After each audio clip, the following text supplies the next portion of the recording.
Hi, I'm Corey Nathan, and this is Talking Politics and Religion Without Killing Each Other. Your home for engaging conversations about the topics that matter most in our culture.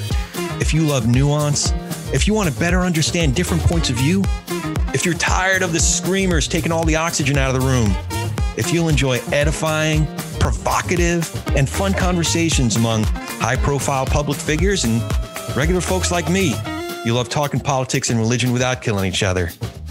Thanks for spending some time with us. Enjoy today's show. Welcome, welcome, welcome. We are talking politics and religion without killing each other. I'm your host, along with our co-host today, Brooklyn native, longtime New Jersey resident, the old Jewish guy who specialized in conflict resolution in inner city schools for many years, and my dear old dad, Ronnie Nathan. How you doing, Corey? Nice to see you. Good to see you. Good, good. And as always, don't forget to hit the subscribe button, leave us a review wherever you get your podcasts, and give us a shout on Facebook, Twitter, Instagram, and LinkedIn. We'd love to hear from you. Our guest today is Tim Alexander.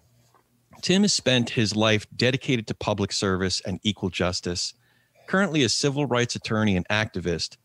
He first spent many years in law enforcement, then became a prosecutor, and finally a civil rights attorney. Now, Tim Alexander is a candidate for U.S. Congress in New Jersey's 2nd District, my home state, which includes AC, Atlantic City, OC, Ocean City, Cape May, and Pennsville, which we'll certainly talk a lot more about that district today, as well as Tim's incredible background. Tim Alexander, this is such an honor to have you with us. How are you doing? Great, Corey and Ronnie. I'm so humbled that you guys invited me to be on the show. I can't express that enough. Thank you so much. I forgot to ask you the right way. Since you were Jersey boys, I should have said, "How you doing?" That sounds about right. We've been the next first 5 minutes of the show have been us asking how we're doing, though. Well, I'd like to start a little differently. I've seen you in a number of interviews, and I love those books behind you. What are some of your favorites on that shelf, and what are you reading these days? So I give away a lot of books, and people come in asking me about them. And so I'll tell them what's a good read. One of my favorites is the Half Has Never Been Told. It's Slavery and the Making of American Capitalism. And it really goes into it's by Edward Baptiste, by the way. It goes into a deep dive in the economic aspects of slavery. And we of course, we talk about the horrors of it, but what was driving motivation? What was the driving motivation of the Civil War? And it's too simple to say slavery. And I think this does a great job when it talks about how slave trade was, the slave states had a greater GDP than the rest of the country combined. I just find it to be fascinating. And so that's my favorite. What am I reading these days? Not much. The news. I'm constantly, because I'm still maintaining a law practice, as well as running for office, as you indicated. I don't have much leisure time for reading. So I pretty much just do reruns and grab something just for a few minutes to zone out. I really can't point to anything specific, but that, just about everything on this top shelf I've read. The lower shelves, hit or miss, a lot of it belongs to my wife. And then on the other side of my, the other bookcase, these are all my law books that I use every day. They're just workbooks, tools, if you will. That's great. Now, I've heard you mention your grandfather in other interviews. He sounds like a really special person. Can you tell us a little bit about your grandfather, where you came from, and how your grandfather influenced your life? Sure. So my grandfather, he's originally he was a North Carolina native, born there. He did some service in the U.S. Army, did some overseas work, a tour that is, with World War II. He was in Italy for a bit, and then his family, or he migrated his family first to Long Island, where they worked in chicken factories, and then they came over to Kenilworth, and then eventually Newark, New Jersey, and that's where they really put their roots in. My grandfather's very unique to me in that we didn't really have a real tight relationship because my parents separated when I was young. I did spend a great deal of time with him in the summer, but didn't have that you would look back and say, well, we went to ball games. In fact, my grandfather was a diehard Mets fan, which meant I was which meant I was a diehard Mets fan. And so we enjoyed the game by sitting in two of the kitchen chairs with no arms, dead smack in the middle of the living room watching the Mets game. So the challenge was not to fall asleep out of my chair, but it was, he's one of those guys, he didn't say much, but when he said something, it really, really mattered and it really, really counted. And later maybe we'll talk about, my experience with being falsely arrested and how he really got the train back on the rails, if you will. Since you brought it up, I heard this story that when you were 19, you happened to already be in the police academy and you were falsely arrested. Or excuse me, you had this terrible experience with police brutality, a terrible story that happened to occur the day after your father passed away. Can you tell us a little bit more about exactly what happened and how you managed everything in the aftermath? Sure. And just by way of context, when I finished high school, I had already been accepted to college. I was accepted to Emory-Riddle, which is an aeronautical school in Florida. And we were super excited. No one in my family had gone to college yet. And, did all the research on finding money for it. And we came up short. And I say we, my mom, I was living with my mother at the time. So I was talking to a coworker as I worked at a supermarket at the time. And he said, well, why don't you join the police force? And you could save up some money. And, eventually you'll be able to go to college and you call the college, they'll probably hold your slot for you for a couple of years. So I did that. I didn't get, a deferment from college, but I figured I could reapply. And I took the test and joined the police force. And at 18 years of age, 6 months out of high school, I was standing on Academy Lane, trying to learn how to be a New Jersey state trooper. And about 5 months into the program, we had a critical exam for the law that you needed to learn. It was a must pass, and I failed it. And so I was recycled, as they say. I was ejected from the academy. And I was going about life, making plans to go back, and had to retest and everything. And so I was waiting for it to come up again. And living mostly in North Jersey, and my father passed away. So this was in May of 1985. And after he passed away, we all got together and we had to make funeral arrangements because he just didn't have his affairs in order, as they say. So I dropped my grandparents off at their home in Newark, and I was walking back to my car. And it's one of these things where you're making mistakes and you don't stop and reflect. But nevertheless, I walked out of the house, and they lived at the time across the street from what used to be a housing project that was slated to be demolished, but they were still standing and people were still using it for nefarious reasons. Nevertheless, as I was walking across the street, I saw this old Chevy Nova coming up. Didn't trigger right away that this could be a problem. I got in my car, took $100 bill out of my wallet. I remember it like yesterday. And that was going to be for gas and tolls. And I put it in the visor. And by this point, I looked over, and these three guys in this beat up Nova were right next to me. And it all came crashing. Like, I just made a major mistake. I'm about to get robbed.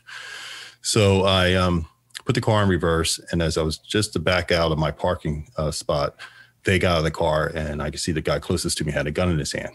So at that point, I floored it. He raised the weapon, shot. The bullet went behind. It came in through the door, the driver's side door, went just behind me on my left side into the rear seat of the car. At that point, I figured it was over. I got out, said, you know what? You got the car. I threw the keys in. I said, there's $100 bill in the visor. Have a nice life, or a day, or something sarcastic. And as I was walking towards the my grandparents' house, they say, yeah, and we're taking you too. And the fight was on. And so we were fighting in the street, and they clearly won. But when they got me to the car, they put handcuffs on me. So I'm thinking, well, maybe these guys are cops. So I started saying, hey, are you guys cops? Because it's still at this point, they didn't identify themselves, and they had, beards and long hair and such. And they kept saying, you know who we are, shut up. So this was the routine all the way down to the police station. And finally, when we got in the station, I spoke with a person whom they identified as a supervisor. So I told him, hey, I think your guys made a mistake. Call my former supervisor. He could vouch for me. And he did. And he came back and he says, oh, you're right. We made a mistake. He took the cuffs off. He says, really sorry. And the guy looked me square in my face and said, yeah, but we got to charge you, right? I'm like, charge me for what? Wow. He says, well, you assaulted my officers. I said, I didn't assault your officers. They shot at me. And so we got in a little bit of argument, but the bottom line is I was being charged. So they charged me with 3 counts of aggravated assault on a police officer. I, through the help of my grandfather, we got a lawyer and we made an internal affairs complaint. We actually, the city actually brought criminal charges against them. And so everything went to grand jury. And this is what I was referring to earlier. Now, this is, months later, we're sitting in the courthouse for grand jury, and I was feeling pretty dejected. And I had long since been done with law enforcement. Talked to my friends about the fact that I was never going to do that. So they sitting there, and I had my head down, and my grandfather says, you know what, hold your head up. And it's one of those like, what? He says, just hold your head up. You did nothing wrong. In fact, you want to be a police officer? You be a police officer. You're already a better man than these people will ever be. So you be the best police officer you could possibly be. Because I had not spoken with him about it since then. And that was like the light bulb moment for me. So after grand jury, both sides was called no bill, which means that they didn't find probable cause for either side to proceed with their criminal case. So all charges were dismissed. We did sue and we did settle. But I decided I was going to do this. I was going to be a police officer, but it was for a different reason now. Before it was just to go to college. Now I wanted to be a better police officer. And I did. I worked my way. I didn't go back to the state. Well, I went back, but I didn't graduate from the state police academy. I ended up going to a local academy. I became a sheriff's officer and did a couple stations, Cumberland County and then Atlantic County, all within my district. And then I joined the prosecutor's office and I did the bulk of my career there and worked my way up to captain, and that's where I retired. Wow. Wow. What a story. When we hear and read the stories, these terrible stories, Michael Brown, Tamir Rice, Walter Scott, Philando Castile, Breonna Taylor, George Floyd, Dante Wright, and the list goes on. Every story it must resonate with you on a very, very different level, very personally. It does. And so all those stories and more, touch me each and every time. And I'll tell you, when I first heard of George Floyd, it was just a little article in New York Daily News on their website. And I kept looking, I have a TV in my office, and I kept looking for more, and it wasn't there. And then at the end of the second day, at the end of Meet the Press Daily, there was like a little, Chuck Todd did a little blurb about it. And I'm thinking, man, this is crazy. And so as it picked up steam and the story became more widespread, and we had an opportunity to see the full video, at least what we thought, the 8 minutes and 40 some odd seconds, I realized that could have been me. That could have been me. I was one of the lucky ones that I lived. And I was extremely moved by it, so much so that I immediately just had to do something. And so I start writing a training and reform outline. I put pen to paper. I called a friend of mine who is now the chief of detectives in my former agency. And I said, hey, I got this outline. He says, this is, your timing's perfect. This is a hotbed issue. Send it to me. We're working with statewide. Everybody's trying to come up with ideas and address some of the issues. So I sent it to him.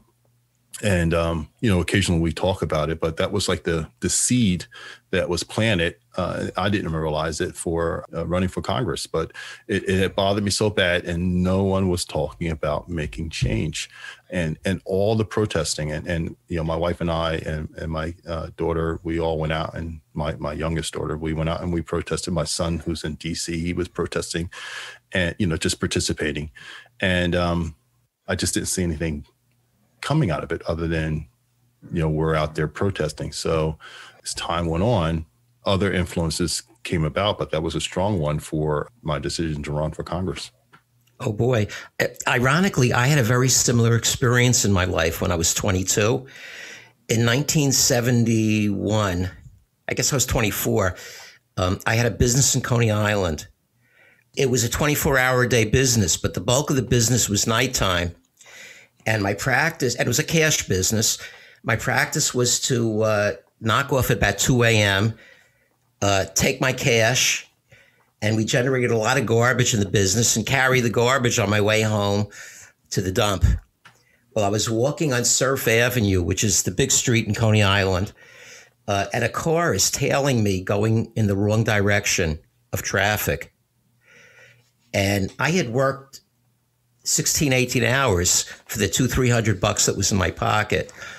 So I was very hyper vigilant. Plus, you had a kid that was about to be born.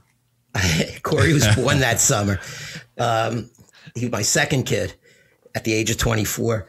So I looked over at the car, and the minute they saw that I saw them, the guy behind the wheel said, "Get the F over here, kid." And I said, "Who the F wants me to get over there?" And in about 30 seconds, I had 2 6'2" guys pointing guns in my ribs. Long story short, they turned out to be plainclothes cops who thought I had broken into some place and was going away with the stuff. And it dawned on me, if this had been like 2 hours earlier, I would have run. And they probably would have shot me. Yeah. Or if I was black, they would have shot me. And it's something that stood with me for my whole life. But I wanted to ask you a question. Sure. As a high school guidance counselor, I worked mostly with minority kids, and they had very similar experiences with black officers as they did with white officers. And I wanted to ask you about that. Did you see any difference in the way black cops treat black teens and white cops treat black teens? So I'll say this, and that, keep in mind the bulk of my career, I was in plainclothes. I was a detective, so I didn't work patrol like, the people you see in uniform in marked cars. But I nevertheless observe other officers, and I have seen black officers. Particularly, I talk about an incident where, although it was a white supervisor who was the catalyst behind this whole incident, it was a black officer that was at the center of it. And what happened was that, we go into these projects in low income housing, and and that feeds into another area that we'll talk about in a minute. But we went into these projects, and you're not always welcome there, at least not by the people who are most vocal. And this one particular supervisor, he didn't work for my agency. He worked for one we were working with, but he had arranged for this black officer who was fairly new on the job to box a local resident. And so they formed a circle around, and these two guys were going toe to toe. And my partner and I didn't realize what was happening initially because we were doing our job. And so when we walked over and I saw what was happening, I immediately broke it up, and I did report it. And I wrote a memo about it. But I did have an opportunity later on to talk to the young officer because I didn't want him to go on that path. And so I said, why on earth would you think that was okay? And he says, well, SAR said that this was cool. We could do it this way. And it dawned on me that there's no, when it comes to violating people's rights, there's no safeguard. It's just about because you're the same race. It's more to do with just pure ignorance and a lack of respect. One of the three big things you hear me say over and over again is if we don't have accountability, transparency, and this is the big one, a connection with the community, regardless of race, you're going to have incidents like that, like with Mr. Floyd, Mr. Brown, Mr. Green in Louisiana. It's because it's that detachment. And yes, it sometimes is and often is people of color who are victims of it, but it's also people who are of lower economic standing that are also victim of it.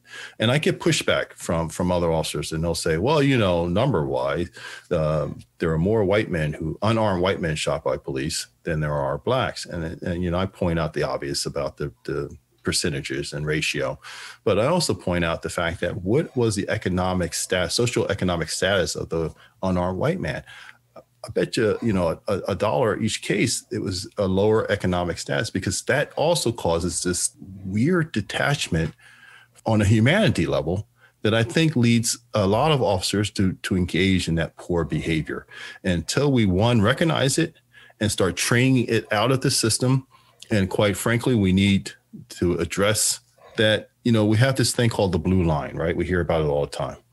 And the blue line is about, I got your back, you got my back, if we are in a situation dealing with a bad person. It was never intended to be, I will cover you if you break the law. That's not the purpose of it.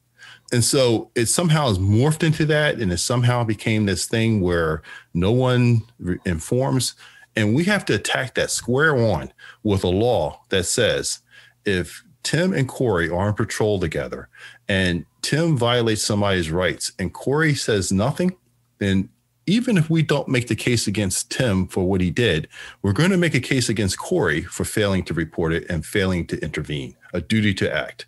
And that's the way we combat the blue line, because Corey has to think, I'm not going to prison because this guy wants to beat on people, or he has some racial issues, or he has issues with people who are poor, or just don't look like him, or he has some boogeyman images of people because he doesn't have a clue about the people he's policing.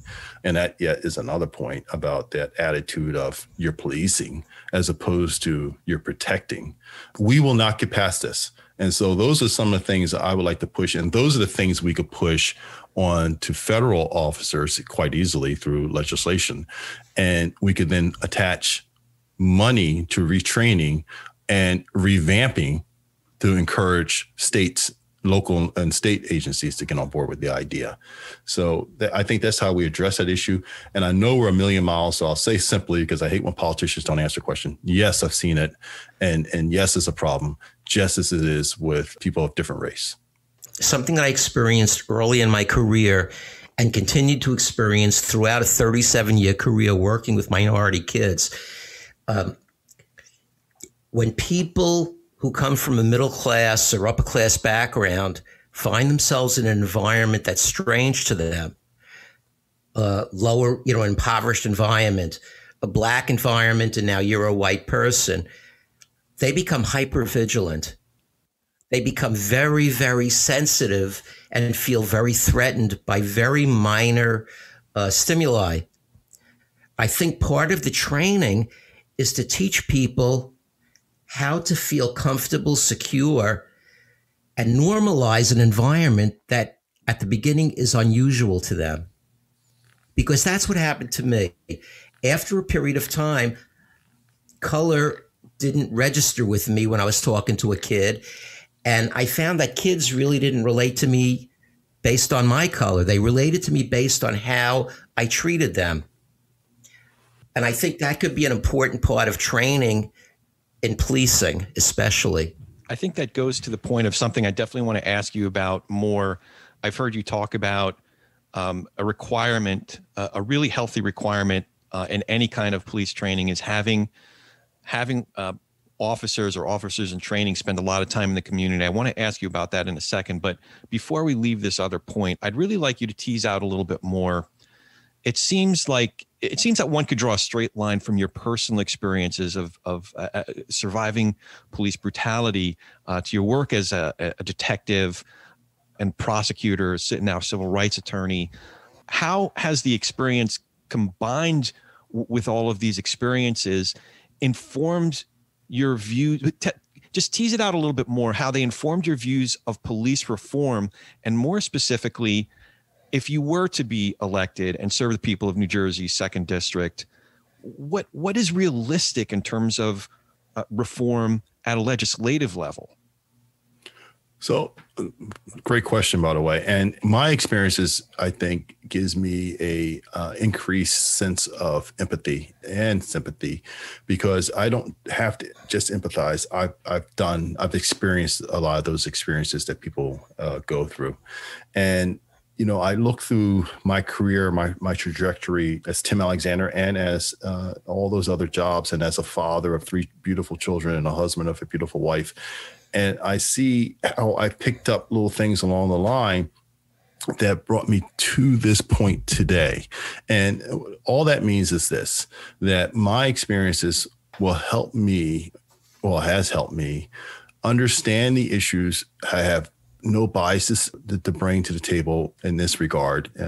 and I'm always careful when people say they have no biases, because that's not true. But to recognize that we can fix this issue without burning down the house. We can fix this issue. There's a big movement to defund the police, and I know that has different meanings for different people, but the bottom line is that's not the way to go. We can do this. I promise you, to anyone listening to this can be done without burning down a house or blowing up the system entirely. Training, yes, we have to totally blow that up. And I think that bringing that to the district is in a way that gives people a sense of security, that they don't have to worry that something bad's going to happen when they get pulled over for a broken taillight. Right. Now, that's not my entire platform. In fact, leading, if you look at my website, if you're just asking me, I'll tell you that my number one issue right now is jobs, and it's infrastructure, and it's about moving responsibly away from fossil fuels to green energy, and it's security. And when people say, what do you mean by security? That's when I get to tell them about the fact that you shouldn't go into a panic because a police officer is pulling you over. And now you're going 5 miles an hour and you're looking for a well-lit place or a populated place, as if you're being, stalked by somebody. And to me, it baffles my senses, and that how can more people in law enforcement not be alarmed by that? That's how people are reacting to law enforcement. We can fix that. And, quite honestly, Corey, we can do that probably if we get past the resistance, we could do that relatively quickly over a few years. And then we could really focus in, which is going to be a harder issue, of switching away from fossil fuels and bringing in renewables to the area and bringing jobs, sustainable jobs that pay well, that give people a future. Those are the things I'm trying to accomplish. And I think that everything I've experienced has put me on that trajectory to do those things. And by the way, I'm also extremely, this is a perfect show for me, because I am definitely a man of faith, and my belief is part of my DNA, is who I am. And so I thought you looked Jewish. We could spend a whole nother show about that aspect. And the fact that, as I remind my fellow Christians all the time, that Jesus was born, lived, and died as a Jew. Absolutely. So you got to recognize that and understand, I'm off on a tangent, but understand that we can't talk about Christianity if we're not talking about Judaism. That's period. But that's, perhaps another conversation. We'll have you back for that one. We'll have you for the religious special. I would love it because I listen to you guys talk about it all the time, and I'm screaming at the radio, yes, finally, somebody's talking about this. But that aside, back to your point or to your original question, all those experiences have put me where I am today. And I think that that's how I serve the people of 2nd Congressional District in New Jersey, recognizing their needs, but also anticipating future problems. Yeah. Wow. I can't believe we're a half hour into the conversation, and there's still so much of your biography that I want to cover. I mean, because I haven't heard you talk much about this, but I was just looking at the timeline, and it looks like you were in full-time profession, working full-time, detective, captain, and you put yourself through undergrad, graduate. You got your MBA, if I understand it correctly. And then you went to law school. You're like one of the most educated people I know. And this is all while you're working full time. Why did you make that decision? And how did you make that all happen? So it's an interesting story, right? Because shifting away from the 18-year-old kid who was hell-bent on being an aeronautical engineer to now I'm like a diehard law enforcement officer. So all my emphasis, all my weight was into my career. And I worked hard. I did everything. There was no testing in my agency. It was all appointments by the prosecutor. And it was based on hard work. It was based on, you had productivity on the table, as they say. So anyhow, I was able to get promoted to sergeant, I think within 5 years of joining the agency, and did some hard work there and had some really tough assignments. My entire career was basically 3 units that I kept rotating in as I got promoted. And it was narcotics, homicide, and gangs, and then back to narcotics and back to homicide, then again, and as I went up the ranks. So when I made lieutenant, the prosecutor called me and he said, hey, congratulations, you're going to be promoted to lieutenant, and I want you to get a degree. And I'm thinking, okay, well, I knew the other guys who were getting promoted and they didn't have degrees, so I wasn't really worried about it. I didn't think he was going to push the issue. And I was wrong. He pushed the issue a lot. So finally, I decided, well, I better go get a degree, but I wasn't going to do one in criminal justice because I was thinking in the future now, right? Well, what do I need to, when I can't do this job anymore, what do I need to do to prepare myself for the day that I retire? So I thought business was the best way to go, management particularly. So I got a degree in business management from Drexel University, as you know. And at that point, I'm like, well, this is nice. And it would be great if I was 22, or 24, but I need something a little bit more substance. So I decided I better get an MBA. And I went through that process, got into the MBA program, and it was great. And I graduated, and then the economic collapse happened. So even though I was looking to retire at that point, I was going to retire early.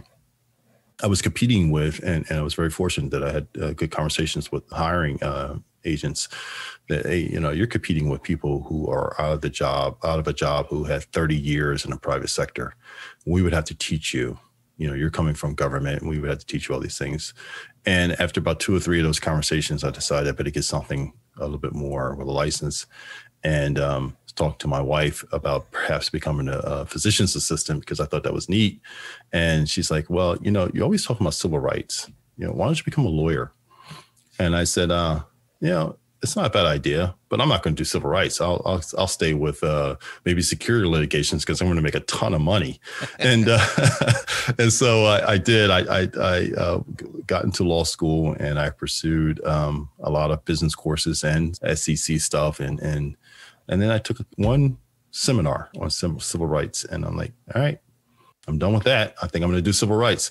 So I was talking to a couple of mentors, and it's like, well, you got to get trial experience, and at your age, and truthfully, I was in my 40s. At your age, you're going to have to figure that out. So didn't think any much of it. Finished law school and was trying to figure out what I wanted to do in life. And I met the district attorney for Philadelphia at a function, and just talking to him in general. And he says, well, what are you doing? I says, well, I'm thinking about retiring next year. And he says, well, great. You're going to come work for me. Wow. And that's exactly how it happened. And sure enough, I got tons of trial experience working in Philadelphia. And I was really educated in the imbalances of the criminal justice system, more so than as a police officer in the Philadelphia court system. And I started reacting to it. And I started working with defense attorneys. We had this score system, and I wanted to make sure that I knew everything I could before I wrote a sentencing memorandum and talking to the judges. And it just dawned on me that there was this gross imbalance. And I was talking to a defense attorney about it, and he says, you do not belong in the prosecutor's or the DA's office. He says, why don't you go to the solicitor's office, and you could do civil rights there. And after you do that for a few years, you could then go into private practice. And I said, okay. He says, all right, I'm gonna make a phone call for you. And next thing you know, I'm hired at the solicitor's office. So I got to tell you, I was defending police officers and correction officers. It was the best job I had in my life. And the reason it was so great was because I got all the facts, and then I got to bring my experiences to it. And I could tell, the BS from the hey, we got a problem here cases. And it was really, really very well run. And I would go down to talk to my chief, the chief of my unit, and I would say, hey, I got this case here, and I'm going to need the checkbook, versus I have this case here, and we're going to have to try it. And it worked out great. I tried a lot of cases in the DA's office. I was only there for a few months. I tried 2 cases in federal court, a couple of cases in state court, a ton of arbitrations. I was constant, and I was working hard because I loved it. But it got to a point where we had to have residency in Philly, and we kept our home in New Jersey.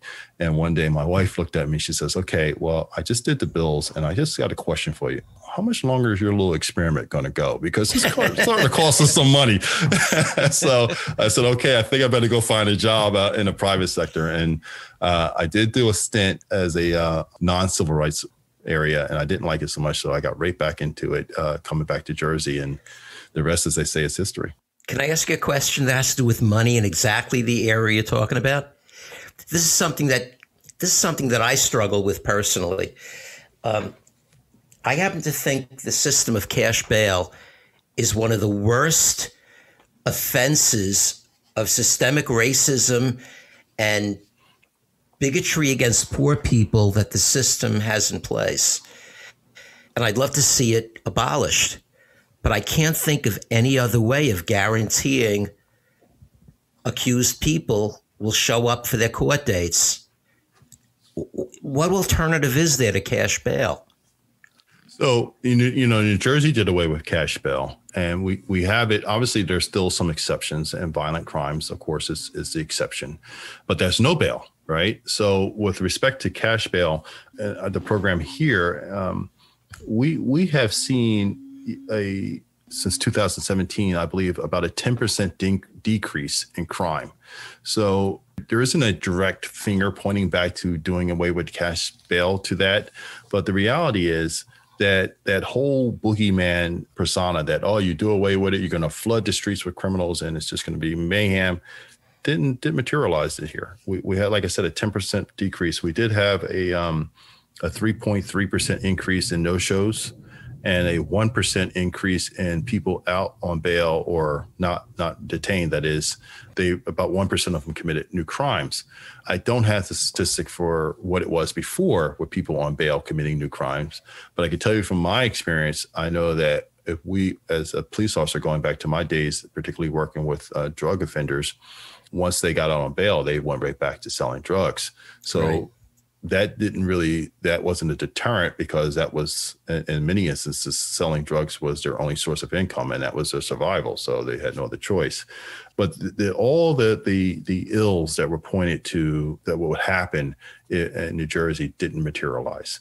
And so I agree with you that the cash bail system created great disparities, and oftentimes cash bails were used, in my opinion, as an additional form, like a free pass at punishment, because you committed a crime, and notwithstanding your ability to pay the bail, we're going to make an example out of you, and I'm going to give you Rikers Island is filled with these people. Right. And by the way, I think there's 6,000 fewer inmates in New Jersey, pre-trial detainees, as a result of doing away with that system. So do the math, right? We have a 6,000 fewer pre-trial detainees, and we have a 10% decrease in violent crimes, and we have a 3.3% in uptick in people not showing up. I think the math speaks for itself, and that's not a bad outcome. We still have a huge disproportion of people of color as far as the representation of those in jail. And that means that we have a long way to go.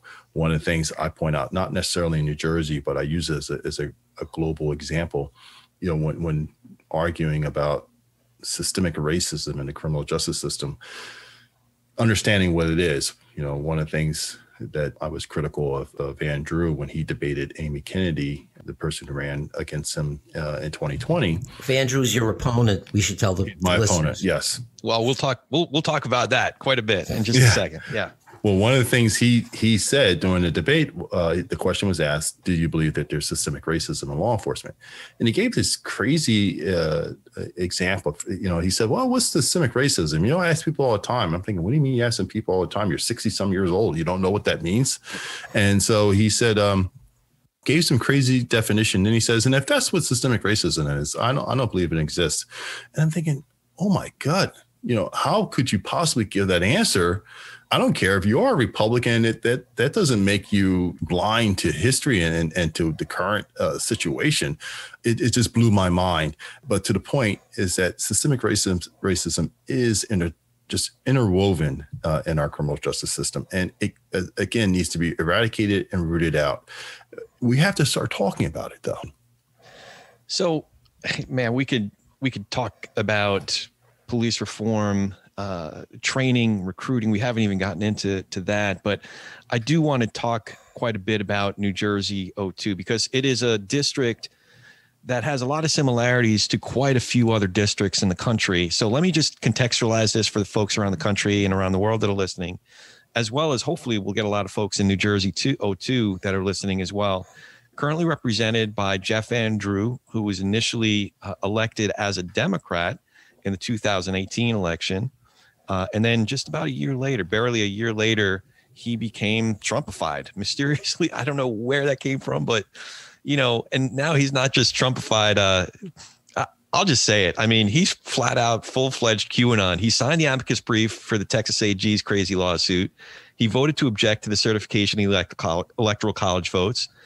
He's continued to make false and irresponsible public statements against the democratic system, against elections, voted against the impeachment of Donald Trump for inciting the insurrection. He even voted against this bipartisan commission that was negotiated by his Republican colleague to look into the events January 6th.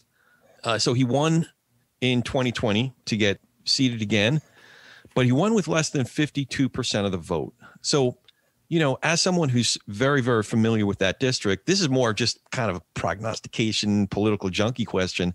I wonder how many who voted for him this time around in 2020 might, given the context of everything that's happened since January 6th, I wonder what you think, how many of those folks might be questioning their votes given his support of the insurrection? Well, that's a great question too. And I think that there was a widespread concern and certainly unwarranted with Black Lives Matter and with protesting and unfortunately some of the looting and rioting. And I think he was able to capitalize on that. And he was able to falsely associate his opponent to it because she was not, I met Mrs. Kennedy, and she's a wonderful person. He just was able to push this negative view of her.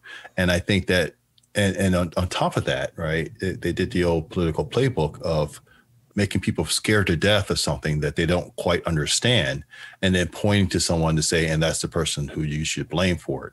So I think people now are more educated. I think with the conviction of Derek Chauvin, that there is a sense of understanding more, not with everybody, of course, but I think a wider spread understanding of the need for justice reform, but also people, are hurting in this district, right? And what is one of the things that Van Drew did? He first was for COVID relief and the American Rescue Plan when it was Donald Trump. In fact, he was in favor of it when Donald Trump wanted to increase it from 600 to 2,000. But then all of a sudden, Joe Biden comes to office. People are no less hurting in this district because we have a large percentage of our workforce is dependent on tourism that couldn't exist. Businesses folded, went under, and he voted to block that. And he can't undo that. He can't unring that bell. And I think that's going to resonate differently, that we didn't have that going on in 2020, that we now have this record of how he is pushed to, and not just that, but he flip-flopped on so many critical issues, extending the period for ratification for the ERA and some of his other crazy things, the climate change, immigration, equal pay between genders. All that was he's flip-flopped on, some of which he's co-sponsored. So that's his record now going into 2022. And that's what we're going to present to the voters here, that who's Van Drew? And I mean, that's actually like a thing. There's a movement out here because he flip-flops so much. You can't identify the guy. And, one of the things you'll hear me say on record is that I believe he has the political backbone of water, because he molds, he contorts to whatever he thinks is going to keep him in office. And this love affair with the former president, he's doubling down on.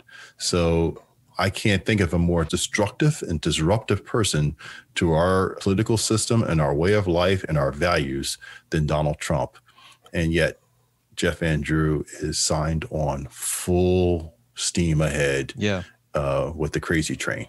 Yeah, I'm encouraged that you decided to run, because there are certain issues that nobody's gonna trump you on, so to speak. I mean, with police reform, the several Trumpian Republicans used the defund the police narrative to really cut out the legs from their Democratic opponents. But, not only did you spent a lifetime in law enforcement, but you spent part of your time as an attorney defending officers and correction officers and the city of Philadelphia.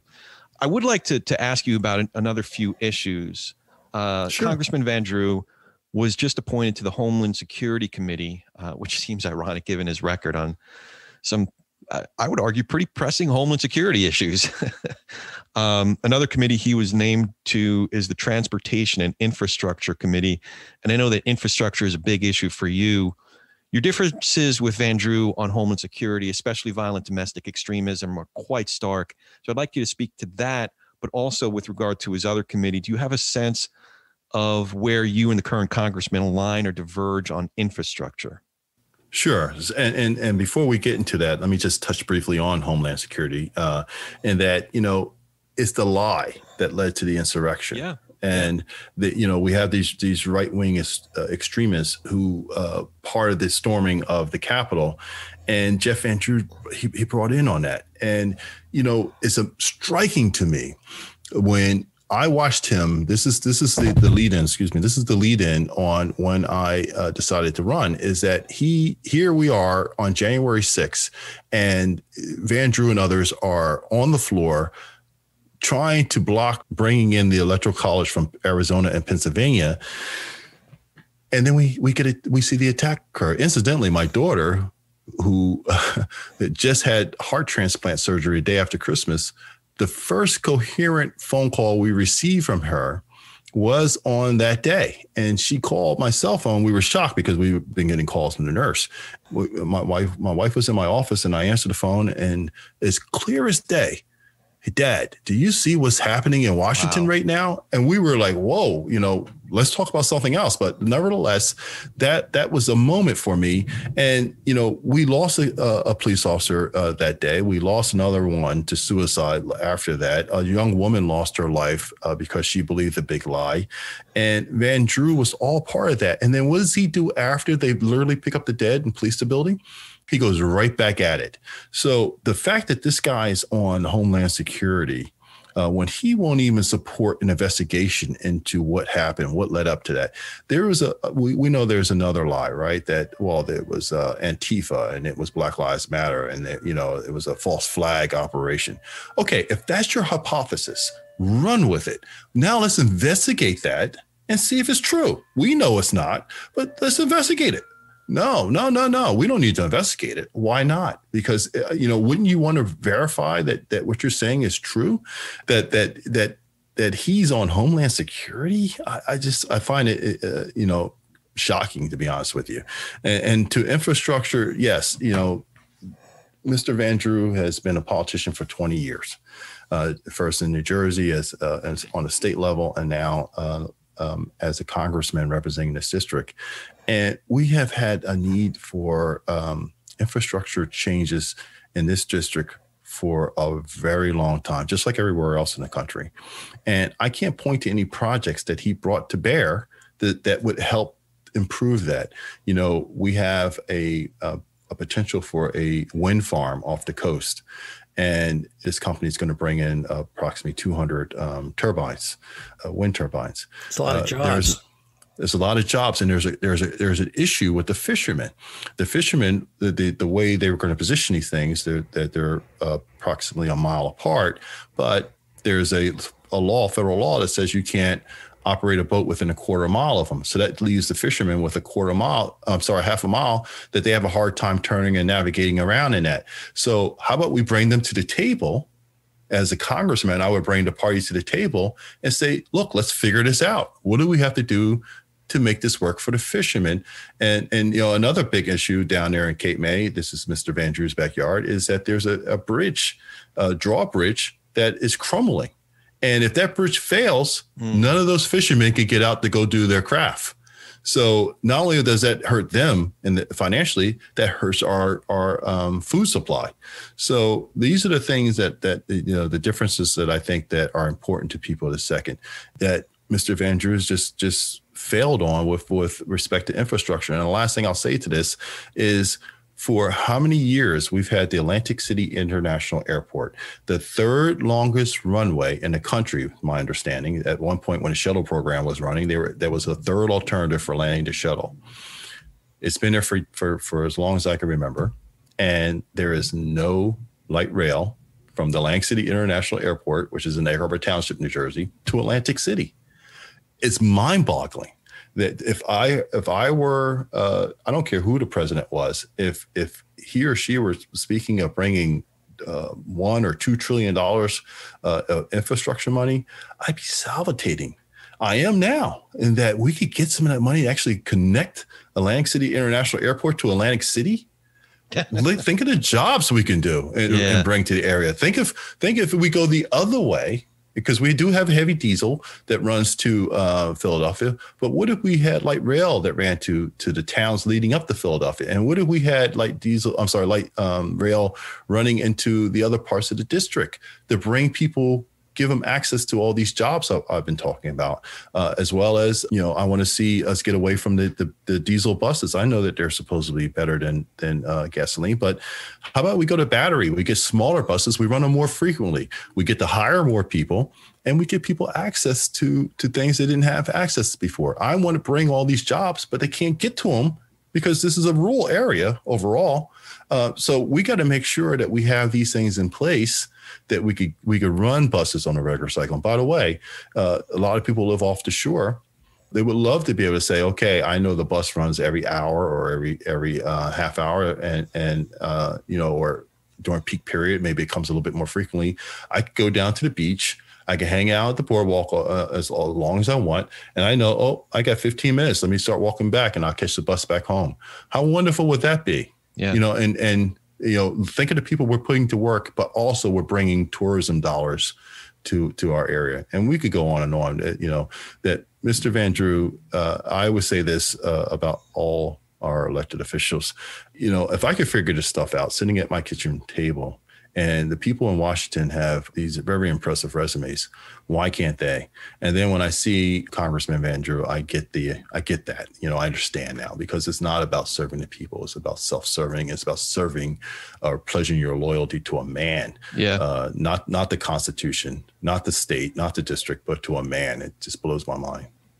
Yeah. Hearing you talk, a man who went bankrupt in Atlantic City, by the way.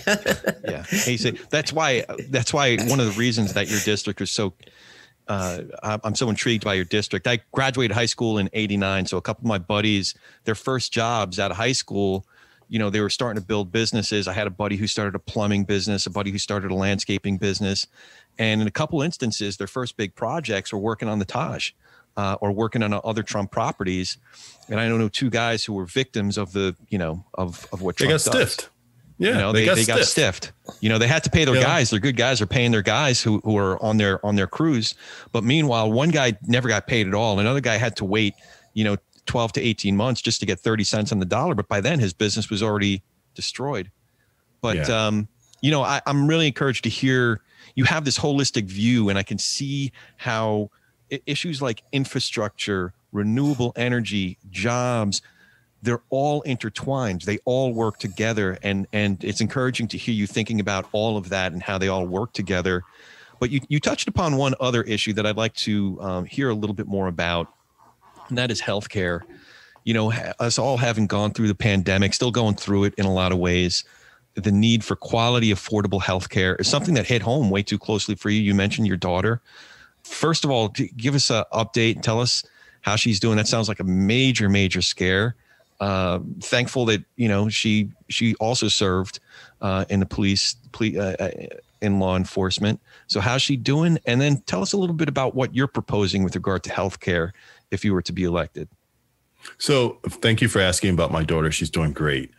She's out of cardio rehab. She's still critical for the first year, but she's doing everything she's supposed to do. And she's graduated to the next level of physical therapy. So couldn't be prouder of her. She's a trooper. She's a fighter, and she's getting it done. I'll tell you about that, my concern with affordable care and access to it. So my daughter was a police officer, as we just said, and in April of 2019, she couldn't do the job anymore, and so she had to go on leave. You can only be out in New Jersey. You can only be out for 1 year in law enforcement. After that, you have to resign or you'll be terminated. There's no ifs, ands, or buts. The law only allows you 1 year out. So she was out in April of 2020 or May or whatever that the actual full year ran.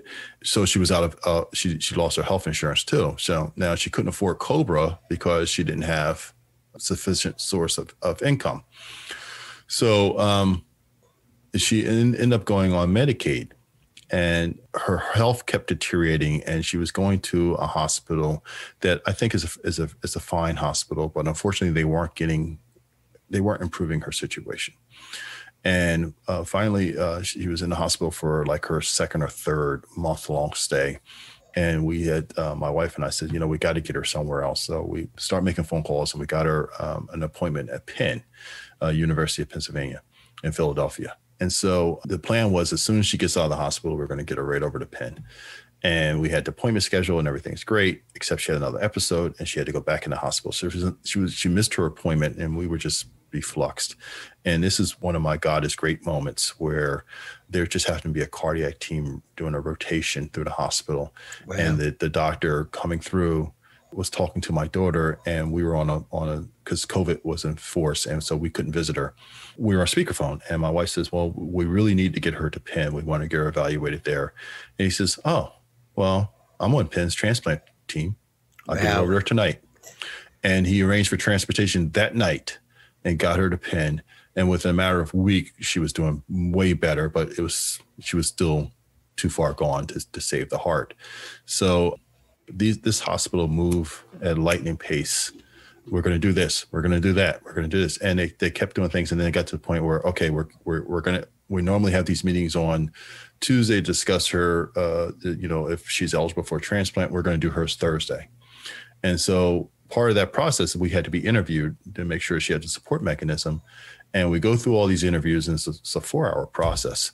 The last one was for, it's like going to college, right? You had to meet with financial aid at the end. And so the young lady working in the department says, well, I got to be honest with you, she's out of network and we don't think they're going to pay.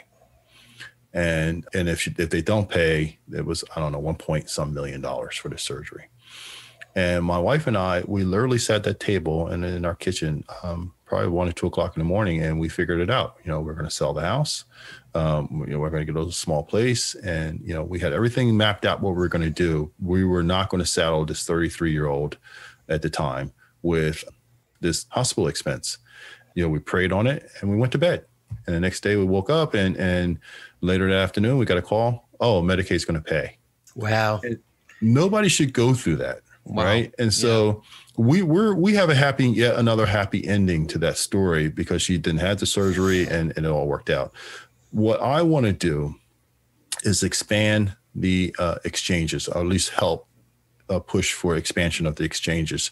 And the point of doing that is to create bigger exchanges and hopefully drive down the cost of care, and also make it available for people that there's no question that if the better care is across the river in another state, you can go there and you could get that care. And again, it's not disparaging to the hospital my daughter was in. In fact, the team who did her surgery told us that hospital was one of the best. It just didn't work out for us in that place. So the whole point of that, and to Corey's question, is we got to do a better job with this. And, I think that we have to listen to the people, but we also have to bring real solutions to the table. And I think expanding the exchanges is a real solution. It's a doable solution, and it will have the effect of driving down the expense of healthcare. What's your daughter's name? I pray for people every morning, and I'll put her on my prayer list. Well, thank you. Her name is Brittany. Brittany? Brittany, yep. Brittany's getting a Mishabera. All right. Nice. Yes. Nice. I can't wait for her to listen to this episode. She goes, Dad, I can't believe you did that. And then she's going to say, but thank you. Yeah. I do have a question. Again, going back to New Jersey 02, it is a purple district. Cape May County, I couldn't get the numbers on the district as a whole, but I went in the counties, and in Cape May, Trump had 57% of the vote. Atlantic County, Biden had 53%. Cumberland, Biden had 52%. Salem County, Trump had 55%. So it was a real mixed bag. And indeed, if you add all those 4 counties up, which I think are all part of that your district that you're running for, Trump won, but he won by less than 500 votes out of almost 300,000. And I bring that up because I'm curious. One of my contentions with our representative is that he's representing this radical fringe, and he's not really representing all of us. He's not representing the purple district that he was elected by. How would you, are there certain things where you would actively reach out to Republican colleagues, perhaps become part of the Problem Solvers Caucus, just as one example, and understanding the people you talk, when we were talking about police reform, you talked about what how edifying and what a productive part of training might be to have cops in training on the ground in their communities, getting to know the human beings in the communities where they serve. You know, there are human beings that vote Republican or maybe have different policy positions. What kinds of things would you do to represent those folks? So the proposals I put forth, they're for everyone. It doesn't matter your party affiliation for bringing better jobs, for bringing improvements to infrastructure, to bringing safety to everybody. Because I think that the bulk of what I propose, and I can't think of anything that is partisan, it's all about improving lives of everyone. This whole blue state, blue city, red city, it's nonsense. People, we're all one race, we're human race. We come in different shades and such, but the hard reality is that everything I'm proposing, everybody can latch on to. Yes, I think our Cook partisan report is R+4 for the district. The state's D+6, meaning that if it's obviously a blue state, but the district is leaning red or purple. But I don't want to work the fringes. I don't see that. To me, that's just bickering and causing problems. We need to bring it to the center and bring opportunity for everybody to benefit from federal dollars. And that's what it boils down to. I believe New Jersey sends significantly more money to Washington than we get back. This infrastructure package is an opportunity for us to bring more money back to this district and make improvements for every single soul in this district without regard to their political affiliation, whether they love Trump or they hate Trump. The bottom line is this is about improving the lives of everybody here. That's what I'm trying to do. And it's not hyperbole because I'm in a purple district. It's who I am. And it's about helping everybody. I don't ask people when I'm trying to assist them, oh, wait a minute, where are you aligning with politics? I couldn't imagine doing that. I'd rather say, let's get this done and let's figure out a way to do it. And let's figure out a way to do it together. And if you're not with us, just stand aside. You don't have to be in opposition to us. Just stand aside. Let us get this done. We'll do the heavy work, and then you can come in, you can eat the bread when it's baked. But for now, we're going to do this. And I think that's how I appeal to folks in this district. At least I'm praying on that. And if people say, no, we want partisan divide, then I'm not their guy and they won't vote for me. Yeah. And that's their right. That's their right. That's how democracy works, or at least that's how it's supposed to work. Yeah, I agree. And that is exactly how our system should work. But I also hope that people don't do things to their own detriment just because of political issues. Yeah. That will blow my mind, be honest with you. Pops, what did I forget to ask? Or I monopolized a lot of this conversation. Just what did I forget to ask? Or what did I not let you ask yet? Well, one of the joys of being an old Jew is having a son who's smarter than I am and asks better questions than I ask. Oh, that's nice. So I think you're doing a great job, Corey, and I'm really impressed with I wish I lived in Southern Jersey, could vote for you, Tim. Well, I'll tell you, if you guys come down here for any reason, I hope you look me up because I would love to host you and show you the beauty of this district. That'd be wonderful. That would be great, yeah. Is there anything you want to ask us? That was my last question. Did you want to ask us anything? I've listened to you guys quite a bit, but do you know when you're not going to be in like you're going to be really opposed to issues that you want to bring forward to the guests? And how do you deal with that? How do you two, I guess my question is, how do you two prepare to interview a guest about issues that you have totally polarized opinions on? Well, there's two things where my head goes on that. One is I've invited Mike Garcia on the show multiple times at different stages. And if being the local congressman that is kind of like a Van Drew kind of. Yeah, he's getting worster and worster, as my grandfather used to say. But my commitment to Mike Garcia is to give him a fair hearing, to allow him to share his life. Because listen, I really, really disagree with his votes on since January 6th and the subsequent votes that he's taken since, and a lot of what he's talking about, election integrity and starting a caucus about, so there's issues I strongly disagree with him. And I think democracy is right at the top. Democracy itself is on the ballot in 2022. But it doesn't take away the fact that he served our country. He was a fighter pilot in the Navy. It doesn't take away the fact that he's an impressive human being that went to Annapolis, that had a very successful career in the business community.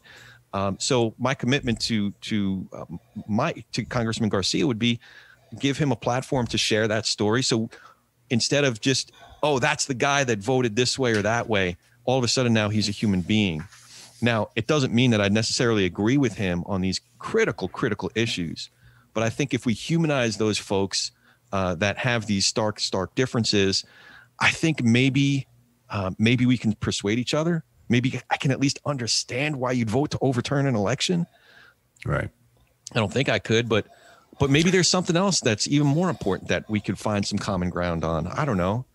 But the other thing, with the other place where my head goes, and Dad, I'd love to hear your point of view on this, is, we've had a lot of training on having these issues that are transcendent that we really disagree upon. The day that I came home, it was Thanksgiving morning of 2000.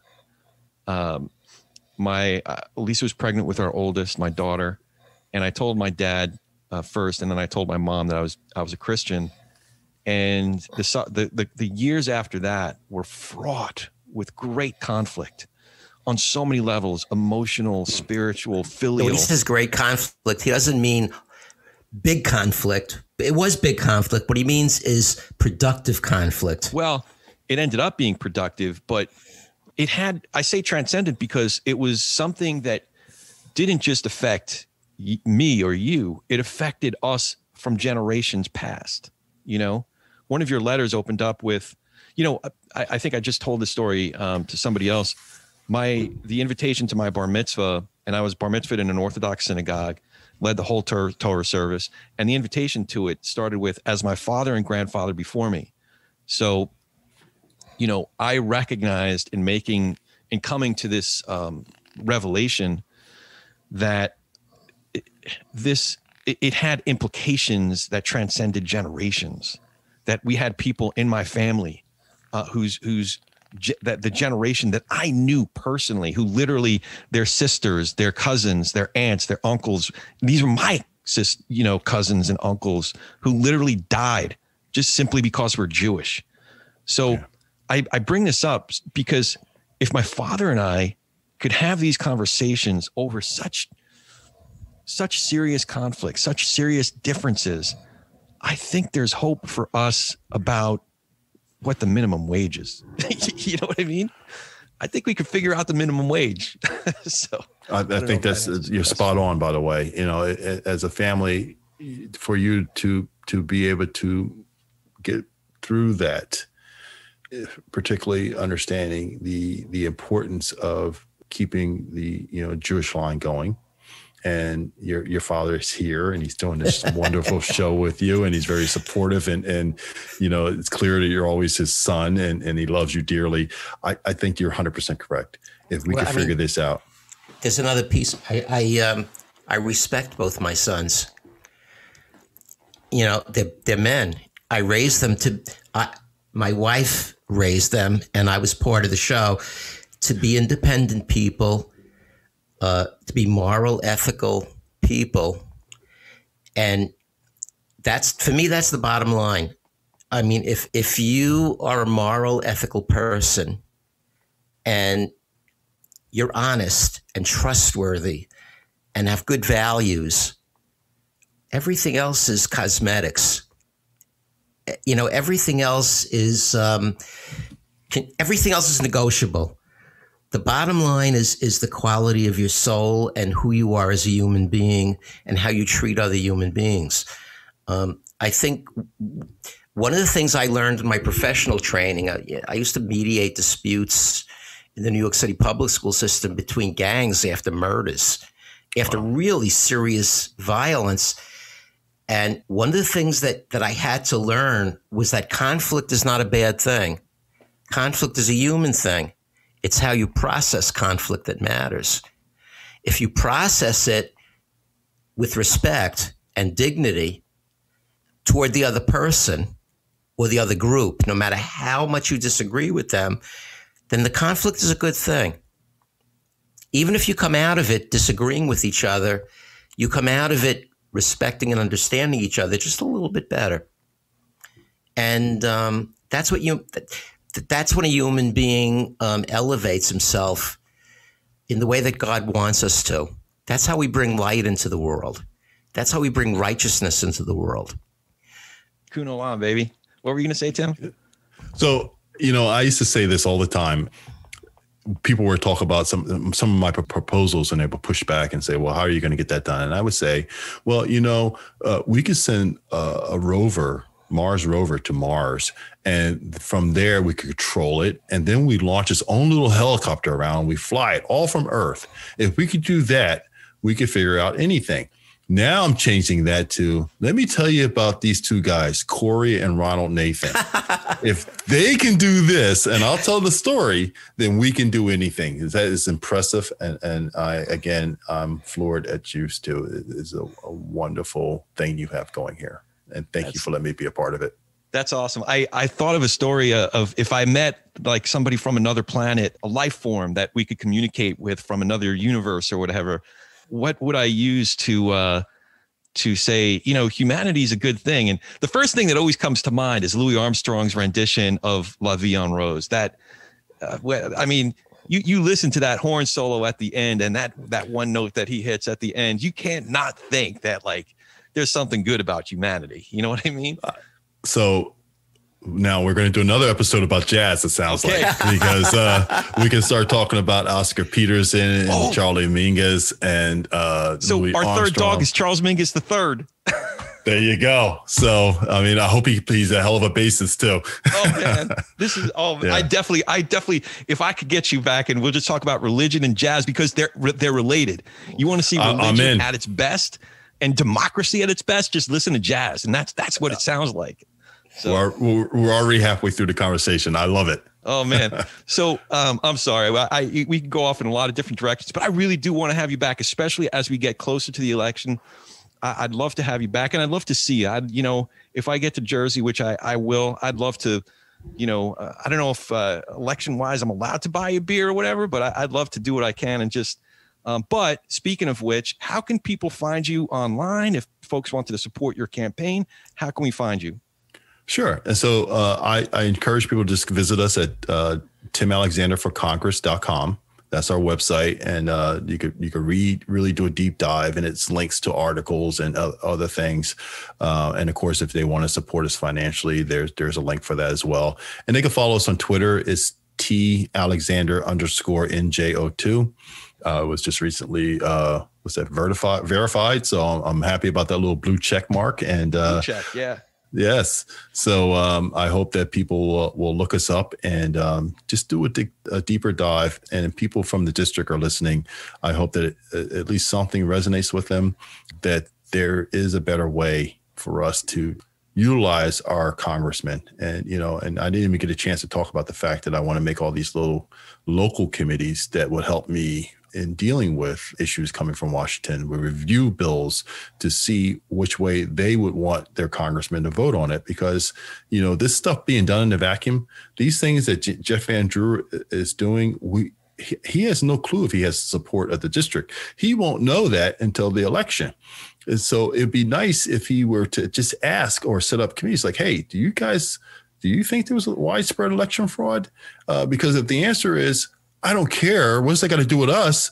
Then he should move on. Or if it's, of course, my belief that no, there's not widespread, there's no evidence of it, then he should move on. And if the answer is yes, then how about, I know this is going to sound crazy, form a commission. Yeah. We don't have to try to block the certifications in order to address these issues. That was theatrical and it was bad and it led to violence. It's just a gross abuse of power. So let's agree. When Corey comes to New Jersey in the fall, we meet at a kosher deli in your district.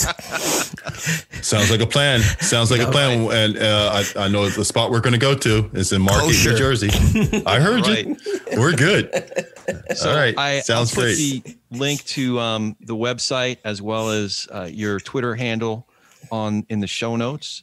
And, because there really is so much more to dig into. I wish we had time to dig into. I've heard you speak about civic engagement as an imperative. It's not just leadership of one person of a district. It's engaging the entire community of that district. Exactly. There's so much more to dig into. What an absolute honor. What an absolute pleasure. Tim Alexander, it's been great getting to know you here personally. And I'm not kidding. I really hope that we do this again. I'm in. So you just let me know when you have time for me. I appreciate it. You bet. Thank you for joining us today. If you appreciate what you heard here, please go to iTunes or anywhere you get your podcasts. Give us a 5-star rating and leave a review. That really helps move us up the chart so others can find out what we're up to here. For Ronnie Nathan, I'm Corey Nathan, and we've been talking politics and religion without killing each other. We'll be back in a few days to do our little part in Tikkun Olam.